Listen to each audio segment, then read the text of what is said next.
আসসালামু আলাইকুম। BBC national Bangla নিউজে আপনাকে স্বাগত। জানিয়ে দেব আমাদের হাতে থাকা সর্বশেষ গুরুত্বপূর্ণ আপডেট, আন্তর্জাতিক সংবাদ। ভয়ঙ্কর যে বোমা নিয়ে ইসরায়েলে ঝাঁকে ঝাঁকে নামলো মার্কিন যুদ্ধ বিমান। জানিয়ে দেব গাজা ইসরায়েলি হামলায় নিহত আরও ৭০ ফিলিস্তিনি। এবং আরও জানিয়ে দেব এবার তেল আবিবে পাল্টা ক্ষেপণাস্ত্র হামলা হুতি বাহিনীর। এদিকে খামিনিকে সৌদি বাদশার গোপন চিঠি। এরপর জানিয়ে দেব বাকি জিম্মিদের মুক্তি দিতে ইসরায়েলকে ৩ শর্ত দিল হামাস। সর্বশেষ জানিয়ে দেব চীনের সঙ্গে বাণিজ্য যুদ্ধ বন্ধের ইঙ্গিত দিলেন ডোনাল্ড ট্রাম্প। শুনছিলেন সংবাদ শিরোনাম, এখন বিস্তারিত। তবে তার আগে অনুরোধ থাকবে ভিডিওটিতে একটি লাইক এবং কমেন্ট করে জানিয়ে দিন আজকের ভিডিও সম্পর্কে আপনার মূল্যবান মতামত, এবং আরো কমেন্ট করে জানিয়ে দিন ভিডিওটি আপনি কোথা থেকে দেখছেন এবং শুনছেন। এবং অনুরোধ থাকবে আপনি যদি আমাদের চ্যানেলটিতে নতুন হয়ে থাকেন তাহলে অবশ্যই চ্যানেলটি সাবস্ক্রাইব করে নিত্য নতুন আপডেট সংবাদ পেতে আমাদের সাথেই থাকুন। এবারে ভয়ঙ্কর বোমা নিয়ে ইসরায়েলে ঝাঁকে ঝাঁকে নামলো মার্কিন বিমান। ভয়ঙ্কর বাংকার বাস্টার্ড বোমা নিয়ে ইসরায়েলে ঝাঁকে ঝাঁকে নামলো মার্কিন সামরিক বিমান। সংবাদ মাধ্যমের প্রতিবেদন থেকে জানা গেছে গত ২৪ ঘন্টা ইসরায়েলে ৯টি মার্কিন সামরিক পরিবহন বিমান অবতরণ করেছে। তেল আবিবের কাছে একটি বিমান ঘাঁটিতে ওই বিমানগুলো অবতরণ করে। প্রতিটি বিমান ওই বাংকার বাস্টার বোমা দিয়ে বোঝাই ছিল। ইসরায়েলি সংবাদ মাধ্যম কান জানিয়েছে মধ্য অঞ্চলে ইসরায়েলের তেল আবিবের কাছে নেভাতিম বিমান ঘাঁটির অবস্থান, যেখানে বাংকার বাস্টার বোমা ও অন্যান্য প্রতিরক্ষা অস্ত্রশস্ত্র নিয়ে ৯টি মার্কিন পরিবহন বিমান অবতরণ করেছে। হঠাৎ করে কেন এত বোমা নিয়ে ইসরায়েলে মার্কিন বিমান অবতরণ করলো তা নিয়ে জল্পনা তৈরি হয়েছে।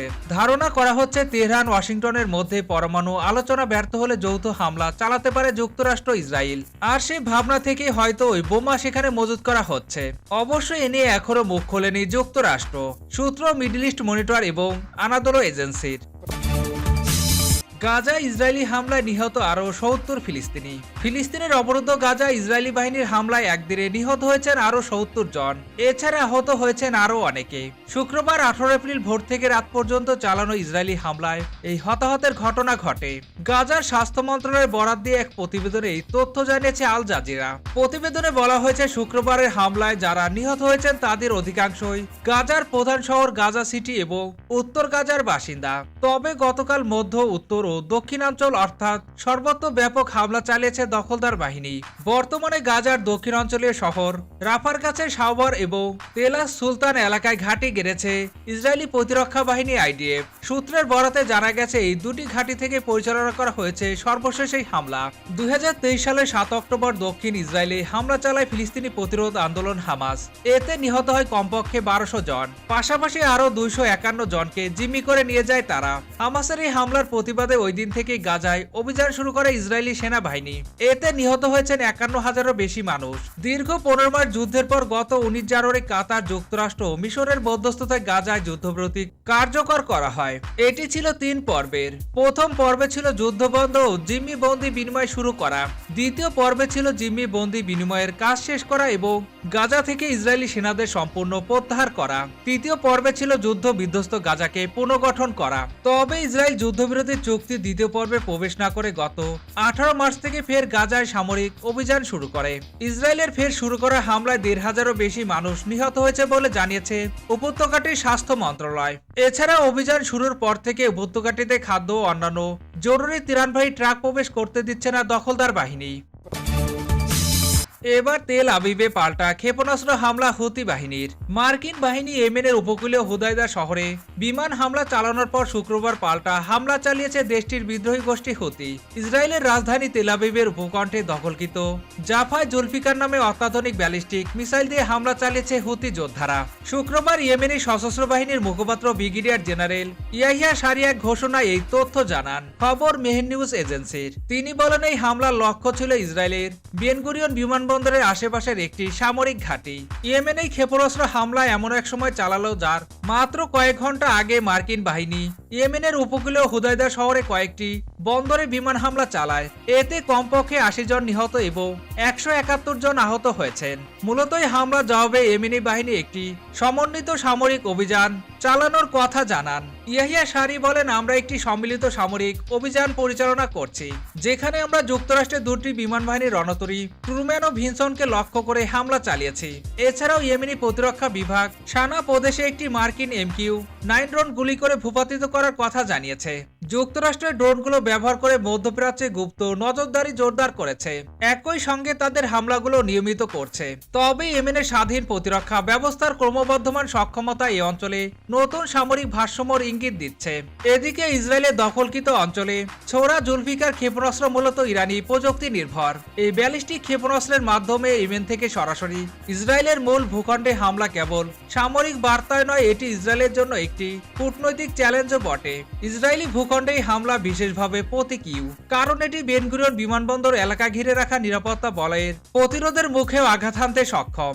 যদিও ইসরায়েলের তরফ থেকে তাৎক্ষণিকভাবে কোনো প্রতিক্রিয়া পাওয়া যায়নি এখনো, তবে এই হামলা যদি সফলভাবে নির্ধারিত লক্ষ্যবস্তুতে আঘাত হানে তাহলে তা ইসরায়েলের জন্য এক নতুন মাত্রার হুমকি হিসেবে আবির্ভূত হবে।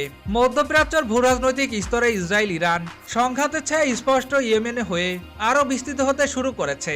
ইয়েমেনের তরফ থেকে স্পষ্ট হুঁশিয়ারি এসেছে, যুক্তরাষ্ট্র যদিও আবারও সামরিক সরঞ্জাম পাঠায় এবং ইয়েমেনের বিরুদ্ধে আগ্রাসন চালায় তাহলে আমাদের আঘাত আরও বাড়বে। সেক্ষেত্রে এই অঞ্চল শান্তি নয় সংঘাতের দিকে ধাবিত হবে। এই ঘটনার তাৎক্ষণিক প্রভাব মধ্যপ্রাচ্য শুধু সামরিক নয়, কূটনৈতিক আলোচনাকেও তীব্র করে তুলবে। যুক্তরাষ্ট্র, ইসরায়েল, ইরান এবং ইয়েমেন এখন এমন একটি জটিল সমীকরণে আটকে পড়েছে যেখানে প্রতিটি প্রক্রিয়া নতুন বিপর্যয়ের জন্ম দিতে পারে। এদিন তেল আবিবের দিকে ছড়ায় জুলফিকার ক্ষেপণাস্ত্র যেন শুধু ইসরায়েল বা যুক্তরাষ্ট্রের জন্য নয়, গোটা বিশ্বের জন্য এক বিশেষ বার্তা।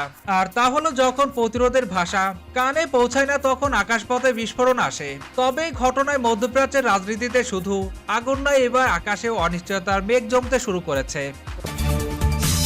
আয়াতুল্লাহ আলী খামেনিকে সৌদি বাদশার গোপন চিঠি। ইরানের সর্বোচ্চ ধর্মীয় নেতা আয়াতুল্লাহ আলী খামেনির কাছে একটি গোপন চিঠি পাঠিয়েছেন সৌদি আরবের বাদশাহ সালমান বিন আব্দুল আজিজ। তেহরান সফররত সৌদি প্রতিরক্ষা মন্ত্রী প্রিন্স খালিদ বিন সালমান চিঠি সরাসরি খামেনিকে পৌঁছে দিয়েছেন। বৃহস্পতিবার ইরানের সর্বোচ্চ নেতার সঙ্গে তেহরানের বৈঠক করেন সৌদি প্রতিরক্ষা মন্ত্রী প্রিন্স খালিদ বিন সালমান। এছাড়া ইরানের প্রেসিডেন্ট মাসুদ পেজিশকিয়ানের সঙ্গেও আলোচনা করেন তিনি। চিঠিতে সৌদি বাদশাহ কি লিখেছেন তা প্রকাশ করা হয়নি। বৈঠকে খামেনি সৌদির সঙ্গে গভীর সম্পর্ক করার ব্যাপারে সমর্থন ব্যক্ত করেন। তিনি সৌদি আরবের মন্ত্রীকে বলেন, আমরা বিশ্বাস করি ইসলামিক রিপাবলিকান ইরান ও সৌদি আরবের মধ্যে সম্পর্ক উভয়ের জন্য ভালো হবে এবং দুদেশ একে অপরের পরিপূরক হতে পারে। তিনি আরো বলেন, অন্যদের ওপর নির্ভরের চেয়ে এই অঞ্চলের ভাইদের মধ্যে সহযোগিতামূলক সম্পর্ক একে অপরের সহায়তা করবে। সৌদির রাষ্ট্রায়ত্ত বার্তা সংস্থা SPA জানিয়েছে, বৈঠকে দুদেশের সম্পর্ক পর্যালোচনা এবং একই স্বার্থ সংশ্লিষ্ট বিষয়গুলো নিয়ে আলোচনা হয়েছে। 2006 সালের পর ইরান খামেনির প্রথমবারের মতো সৌদি আরবের কোনো উচ্চপদস্থ নেতার সঙ্গে দেখা করেছেন বলে জানিয়েছে সংবাদ মাধ্যম আল আরাবিয়া। ওই বছর সৌদির তৎকালীন প্রতিরক্ষা মন্ত্রী প্রিন্স সৌদ আল ফয়সাল তেহরান সফর করেছিলেন। ইরানে সফররত সৌদির প্রতিরক্ষা মন্ত্রী ইরানের প্রেসিডেন্ট মাসুদ পেজিশকিয়ান, জাতীয় নিরাপত্তা কাউন্সিলের সুপ্রিম সেক্রেটারি আলী আকবর আহমাদিয়ান এবং সশস্ত্র বাহিনীর প্রধান মোহাম্মদ বাকিরির সঙ্গে বৈঠক করেছেন। সূত্র আল আরাবিয়া নিউজের। বাকি জিম্মিদের মুক্তি দিতে ইসরায়েলকে 3 শর্ত দিল হামাস। ফিলিস্তিনের গাজায় যুদ্ধবিরতি নিয়ে ইসরায়েলের প্রস্তাব খারিজ করে দিয়েছে স্বাধীনতাকামী সশস্ত্র সংগঠন হামাস। অবশ্য পাল্টা একটি চুক্তির প্রস্তাব দিয়েছে তারা। তাদের প্রস্তাবটি হলো, ইসরায়েল যদি গাজায় না যুদ্ধ করে ফিলিস্তিনি কারাবন্দীদের মুক্তি দেয় তাহলে গাজায় বন্দী জিম্মিদের ফেরত দেবে তারা। এই তথ্য জানিয়েছেন খলিল আল হায়া নামের হামাসের একজন জ্যেষ্ঠ কর্মকর্তা। গাজায় যুদ্ধবিরতি নিয়ে হামাসের প্রতিনিধি দলের নেতৃত্ব দিচ্ছেন তিনি। টেলিভিশনে সম্প্রচার করা বক্তব্য হায়া বলেন, ইসরায়েল যে অন্তর্বর্তী যুদ্ধবিরতি চুক্তি প্রস্তাব দিয়েছে সেটির সঙ্গে হামাস একমত নয়, কারণ গত মাস ধরে গাজায় নতুন করে যে ভয়াবহ হামলা শুরু করেছে ইসরায়েল, এই চুক্তির মাধ্যমে তা থামানোর প্রক্রিয়া আরও বিলম্বিত করবে ইসরায়েল। হামাসের এই নেতা উল্লেখ করেন, নিজেদের রাজনৈতিক উদ্দেশ্য পূরণের জন্য ইসরায়েলের প্রধানমন্ত্রী বেনিয়ামিন নেতানিয়াহু ও তার সরকার আংশিক চুক্তিকে ব্যবহার করতে চাচ্ছেন। তিনি বলেন, এই চুক্তির ভিত্তি হলো ফিলিস্তিনের ধ্বংস ও অনাহারে রাখার মাধ্যমে যুদ্ধ চালিয়ে যাওয়া, এমনকি সব জিম্মিদের জীবন জীবনের বিনিময় হলেও তারা তা করতে চায়। ইসরায়েল সরকারের হিসাব অনুযায়ী হামাসের হাতে গাজায় এখনো বন্দী রয়েছেন ইসরায়েলের 59 জন জিম্মি। তাদের মধ্যে মাত্র 29 জন জীবিত আছেন বলে ধারণা করা হচ্ছে। খলিল আল হায়া বলেন, যুদ্ধ বন্ধ, ফিলিস্তিনি কারাবন্দীদের মুক্তি এবং গাজা পুনর্গঠন, এই 3 শর্ত বাস্তবায়নের বিনিময়ে হামাসের হাতে বন্দী থাকা বাকি সব জিম্মিদের মুক্তি দিতে বড় পরিসরে আলোচনার জন্য প্রস্তুত রয়েছেন তারা। খবর রয়টার্স নিউজের। 2023 সালের অক্টোবরে যুদ্ধ শুরুর পর গাজায় যুদ্ধবিরতি শুরু হয় 19 জানুয়ারি থেকে। পরে 18 মার্চ যুদ্ধবিরতি ভেঙে আবার হামলা শুরু করে ইসরায়েলি বাহিনী। এ সময়ের মধ্যে 38 জিম্মিকে মুক্তি দিয়েছিল হামাস। উপত্যকাটিতে আবার যুদ্ধবিরতির জন্য মিশরের মধ্যস্থতায় ইসরায়েল ও হামাসের মধ্যে আলোচনা চলছে। তবে সেই আলোচনায় এখন পর্যন্ত সামান্যই অগ্রগতি দেখা গেছে। এমন পরিস্থিতিতে জিম্মিদের মুক্তি দেওয়ার জন্য হামাসের প্রতি হুঁশিয়ারি দিয়েছেন যুক্তরাষ্ট্রের জাতীয় নিরাপত্তা কাউন্সিলের মুখপাত্র জেমস হেইট। তিনি বলেন, হামাসের বক্তব্য থেকে বোঝা যাচ্ছে তারা শান্তির প্রতি আগ্রহী নয়, বরং চিরস্থায়ী সহিংসতা চাচ্ছে। প্রেসিডেন্ট ডোনাল্ড ট্রাম্পের প্রশাসন যে শর্তগুলো দিয়েছে তাতে কোনো বদল আসেনি। জিম্মিদের মুক্তি দিন, না হয় নরকের মুখে পড়ুন। এবার চীনের সঙ্গে বাণিজ্য যুদ্ধ বন্ধের ইঙ্গিত দিলেন ডোনাল্ড ট্রাম্প। যুক্তরাষ্ট্র চীনের মধ্যে চলমান বাণিজ্য যুদ্ধ ঘিরে অস্থিতিশীল রয়েছে বিশ্ববাজার। পাল্টাপাল্টি শুল্ক আরোপে অস্বস্তিতে রয়েছে দুদেশের ব্যবসায়ীরাও। এমন সংকটের মধ্যে সুখবরের ইঙ্গিত দিয়েছেন মার্কিন প্রেসিডেন্ট ডোনাল্ড ট্রাম্প। তার ভাষ্যমতে চীনা পণ্যের উপর শুল্ক কমাতে চান তিনি। হোয়াইট হাউসে গতকাল বৃহস্পতিবার চীনের পণ্যের উপর আরোপ করা শুল্ক নিয়ে আলাপের সময় সাংবাদিকদের ট্রাম্প বলেন, সেগুলো আরো বেশি হোক আমি চাই না, কারণ একটি পর্যায়ে গেলে মানুষ আর কেনাকাটা করতে পারবে না। মার্কিন প্রেসিডেন্ট বলেন, আমি শুল্ক কমাতে পারি কারণ আপনি চাইবেন মানুষ কেনাকাটা করুক। চলতি মাসের শুরুতে বিশ্বের বিভিন্ন দেশের পণ্যের ওপর উচ্চহারে পাল্টা শুল্ক আরোপ করেন ট্রাম্প প্রশাসন। পরে 90 দিনের জন্য সেই শুল্ক স্থগিত করা হলেও ভাগ্য সুপ্রসন্ন ছিল না চীনের। দেশটির ওপর বরং ধাপে ধাপে শুল্ক বাড়িয়ে 145% করা হয়েছে। পাল্টা জবাবে চীন ও যুক্তরাষ্ট্রের পণ্যের উপর শুল্ক বাড়িয়ে 125% করে। যুক্তরাষ্ট্রের শুল্ক যেন আবার আরোপ করা না হয় সেজন্য ইতিমধ্যে দৌড়ঝাঁপ শুরু করেছে বিভিন্ন দেশ। এই তালিকা চীনও রয়েছে বলে